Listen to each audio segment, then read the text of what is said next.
د پکتیا کرکټ ادارې له لوري د افغانستان د کرکټ ملي لوبډلې د پخواني لوبغاړي او ملي اتل ارواح خان شاپور ځدراڼ د فاتحې او تسلیت مراسم ترسره شول چې پکې یو شمېر مسؤلینو ملي او کورنیو لوبغاړو ګډون کړی و.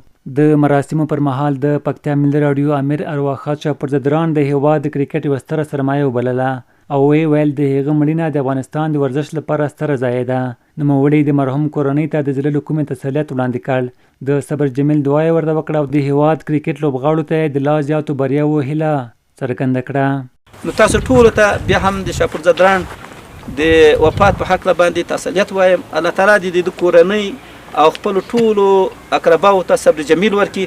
واقعا یوه ستره لویه ضایعه ده او تاسو ته هم د کرکټ په برخه کې په دې میدان کې تاسو ته د بریاو غوښتونکو یو دعا کوو. الله تعالی مو تل کامیاب او بریالي ولره. د پکتیا کرکټ امیر هم د خواخوږۍ څرګندولو ترڅنګ وویل د پکتیا کرکټ اداره د ارواح خان شاپور ځدراڼ کورنۍ سره په دې ستر غم کې ځان شریک بولي او د هغه خدمتونه به د افغانستان د کرکټ په تاریخ کې په درناوي یادېږي. نن د پکتیا په لوبغالي کې د فاتحې مراسم نیولي وو. ټول لوبغاړي د رسنیو استازي او ډېر قدرمن مشران ټول راغلي وو. نو موږ د ټول د کرکټ د ولایت د استازي په نمایندګۍ باندې موږ په دې درانه غم کې د دوی د کورنۍ سره ژوند شریک بولو. په همدې حال کې یو شمېر ورزشکارانو هم شاپور ځدراڼ د افغانستان د کرکټ نه هېرېدونکی اتل وباله او ویل هغه په سختو شرایطو کې د هیواد لپاره ارزښتناکې لاسته راوړنې لرلې. دوی غوښتنه وکړه چې په کابل کې جوړېدونکي کرکټ لوبغاړي ته د شاپور ځدراڼ نوم ورکړل شي څو د هغه نوم او خدمتونه تلپاتې شي.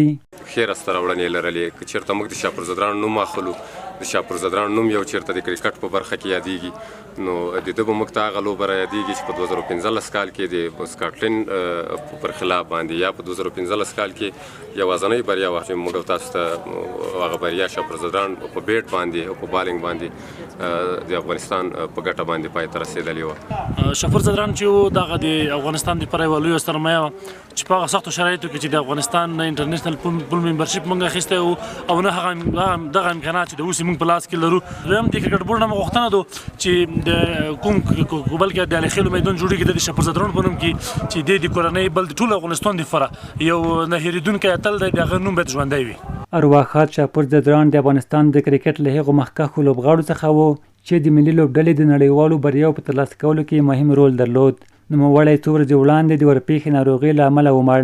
د نوموړي مړینې د افغانستان د کرکټ په کورنۍ کې ژوره خواشیني رامنځته کړې او د هغه تشه د هیواد ورزش لپاره ستره ضایعه بلل کیږي.